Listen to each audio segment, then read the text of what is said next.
Hello, my name is Jamie Brand with 360 Yield Center, and today we're just going to focus on just a few things with 360 bullet that as you're going to the field or in the field, just things to double check just to make sure that you're getting the full effectiveness out of the bullet that you can and the longevity. So the first thing we really want to look at is the installation process. Just make sure that the shank is clean, you shove them on, that as you tighten them up, that bolt can still move. That bolt is simply there to make sure that that bullet or those ripper points don't fall off. Secondly is just being level. Level is going to make a big difference in horsepower. It's going to make a big difference in wear life.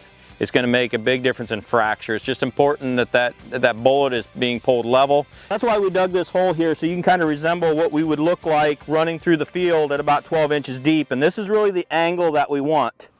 If we're too flat, the nose is going to come up. The wings are going to have to do more work than what they were intended to do, and we're going to start seeing wear. So if we can allow this chrome point to do the majority of the work, so really this is the sledgehammer. So as this comes through and we're running level, it's going to start this fracture like this.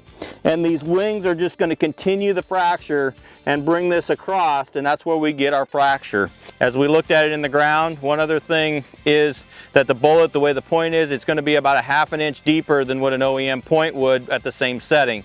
So if you're taking an OEM point off, you're putting on bullet, you're going to be a ½ inch deeper with no changes to the depth of the bullet. So it's important to just creep that up a little bit if you want to make a comparison. One of the last things we want to look at, as far as from a best practice standpoint, is what happens behind the bullet.